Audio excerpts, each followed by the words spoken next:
Tonight, we're leaving the Nile's green edge behind and stepping into the wild emptiness of the desert, the old trade route where almost everyone turned back, and only a rare few ever reached the next oasis. This is not a story of conquest or of battle, but of patience, planning, and the quiet math of survival.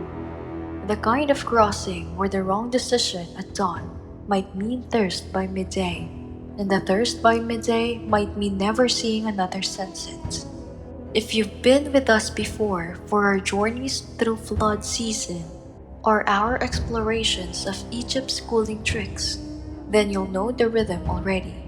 We're going to move slowly, step by step, as if walking under starlight. But this time, we're following a harder path, the one that carried incense, salt, and gold across seas of sand, where survival depends on every skin of water, every shadow of cloth, every star in the night sky. Even if you've never joined us before, don't worry. Think of this as a guided walk, steady and safe. By the end of the night, you'll know how ancient travelers ration their water, how they read the constellations to find their way, how they turned an oasis into a living machine that kept caravans alive. And if you're just here to learn a little without committing to the whole journey, there's plenty for you too. Practical ancient tricks for staying cool, for keeping your body steady and neat, for seeing through mirages without panic. So settle in, let the room quieten, and listen to the desert breathing, because only 1 in 100 survive this crossing.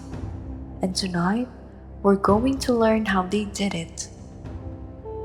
Stay with me, and by the time we reach the first palm shadow, you'll know exactly how that 1 in 100 made it, step by step.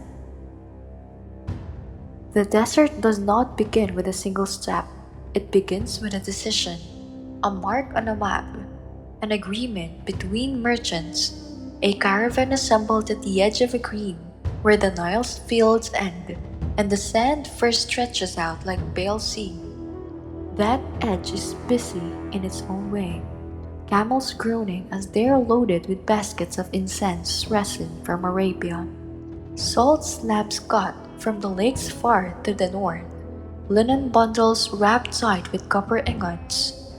Gold dust is measured into leather pouches, carefully tied so not a grain is lost, and all of it wealth enough to build temples, to build armies, to adorn kings, is balanced on the knowledge that somewhere beyond the horizon lies another oasis, another well, another chance to drink.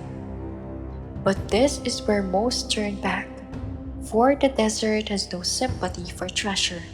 What matters here is water, and before a single foot leaves the shade of the palms, there's arithmetic to be done, as unforgiving as any judge. A single water skin, made from goat hide, can hold perhaps 3 or 4 liters. A camel might carry 8 or 10 of these slung across its flanks, but it will also drink deeply itself. A man can survive on 2 liters a day if he is careful, if he walks slowly, if he does not give in to fear and drain his ration in one long swallow. But in the desert, thirst comes early and lingers late, and once the skin is emptied, no wealth can fill it again. So they counted and recounted, fingers moving over the knots of leather ties, voices low and steady. The journey was measured not in miles but in sips. You can picture them now. A scribe crouched at the edge of the caravan, reed pen scratching onto a scrap of papyrus, columns of numbers beside the names of each man and beast. 2 days to the first well if the pace is steady, 3 if the wind turns, 1 extra skin for every 5 people, held in reserve for an emergency that no one speaks of aloud. It is not drama, it is survival mathematics. The quiet knowledge that the body loses water with every breath, every drop of sweat. That arithmetic hangs over the camp like the first shimmer of heat. And so, and so, the rhythm of the journey begins before the first footstep. The plan is always the same. Depart at dusk, walk through the cool of the night, rest at dawn. The desert by day is too heavy, its light too sharp, but under the stars it becomes almost gentle. The sand firm with stored coolness, the air soft enough to walk without gasping. Lanterns are hung low, so their light cannot be seen from too far. The stars themselves are brighter guides. At the hour when village fires are being doused back in the Nile Valley, the caravan begins to move, a line of silhouettes sliding into the pale distance. Why this timing? Because the body itself is an oasis, and it must be protected. At night, sweat is less, thirst is lower. The heart does not labor so hard. By resting at dawn, lying in the long shadows of rock or cloud screens, the caravan avoids the hours when the sun burns fiercest. It is patience given shape, and patience is what the desert demands.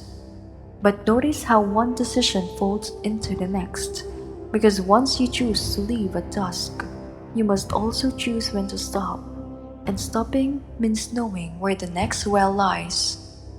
Some were marked on crude maps, others memorized in songs passed from guide to guide. From the date palms, you walk until Orion's belt is at your shoulder, then turn toward the dawn star. Then you will find water. These were not riddles, but directions, etched into memory because memory wastes nothing, and in the desert, wait is the true enemy. And yet, memory alone was not enough. Wells could run dry. A sandstorm could bury the mouth of cistern. A rival tribe could guard it. This is why the arithmetic mattered. You did not set out unless you had water to reach the next oasis and return if needed. That simple rule saved lives, and ignoring it ended them. So you see the chain already forming. Trade creates the need to cross. Water creates the rules of travel. The rules of travel shape the rhythm of the day and night. And this rhythm, patient as the stars themselves, is what made the difference between the 99 who failed and the rare one who survived. And yet, the map and the arithmetic are only the beginning, because once you've chosen your path, the desert still has one more question. How will you keep your body cool enough, steady enough, calm enough to make it across? That is where we turn next, to the art of clothing the body and of cooling the mind. Before the caravan takes its first long march into the night, there is a quieter preparation that begins in the shade of the palms. The dressing of the body, the careful arranging of linen and leather, the tying of knots that seem small in the moment but might mean life when the horizon is nothing but sand. The desert, to the untrained eye, looks like the kind of place where less is better, where a bare back might catch a breeze, where shredding layers might feel like relief. But the Egyptians knew otherwise. They had watched how the desert treats bare skin, how quickly the sun sears it, how the heat lingers in muscles when sweat dries too fast. Their answer was not to strip down, but to add more, to clothe the body in such way that the air itself became an ally, caught and slowed between folds of fabric, cooled and redirected so that the skin was never left defenseless. Linen was the fabric of choice, spun from flax that grew in the wet fields of the Nile, carried across the desert in bales as valuable as food. It was light, almost translucent when held to the sun, but its weave was tight enough to blend the worst of the glare. Wrapped around the body in long loose layers, it created moving pockets of shade.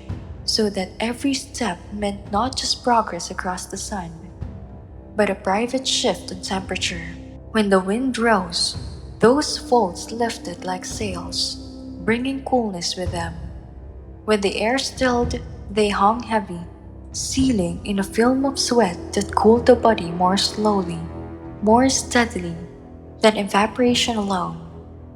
The head was given just as much care.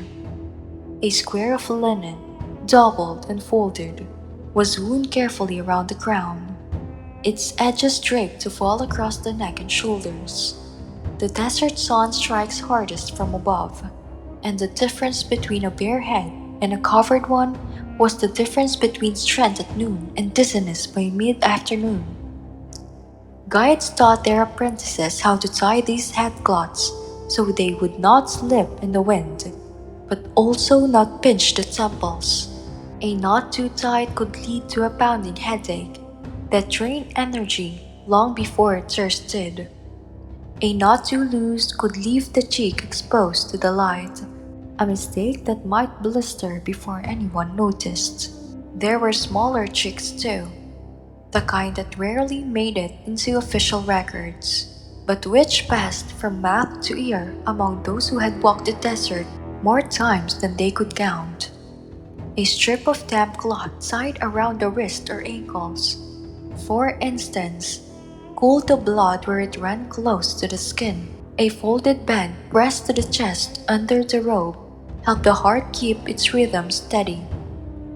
The desert is not only a matter of heat and thirst, it is a matter of panic, of the body betraying the mind with sudden quickened breaths. These quiet tricks steadied the body, and in steadying the body, they steadied the mind.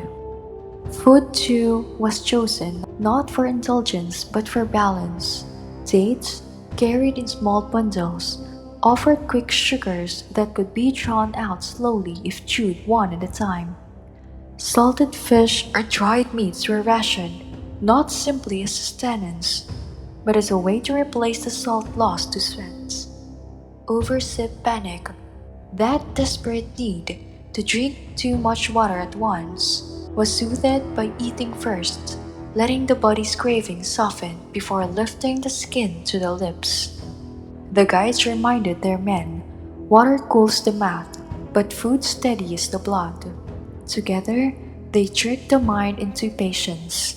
Even the way they walked was part of this art of endurance. The pace was calm, measured, never hurried. The desert punishes taste, not with drama, but with exhaustion that creeps in quietly until it is too late to turn back. Walking behind camels, letting the beast cut the wind and throw their long shadows, was another hack. Not heroic, but practical. A way to steal an extra degree of coolness with every step. The sand beneath their broad feet was firmer too, packed down in a line that made human step easier. A man who walked in a camel's shadow could last longer than one who walked beside it. And all of this, the folds of linen, the damp bands, the salted dates, the unhurried stride was not simply about the body, it was about the mind. Fear is loud in the desert. It rises with the heat. It swells in the chest when the horizon stretches too far. It whispers at night when the silence is so complete that the sound of your own pulse feels like thunder. Panic leads to waste, of water, of strength, of judgment, but calm, patient pacing, walking as though you have all the time in the world, even when you know you do not, was the greatest survival trick of all. And yet, once the body was dressed, once the pace was set, another challenge waited, because cloth and salt and patience could carry you only so far. The desert had no roads, no signposts, nothing but dunes that shifted with every wind. You had to read the sky itself, and so, the next lesson on this crossing is navigation, not by compass or map, but by stars, sand, and memory.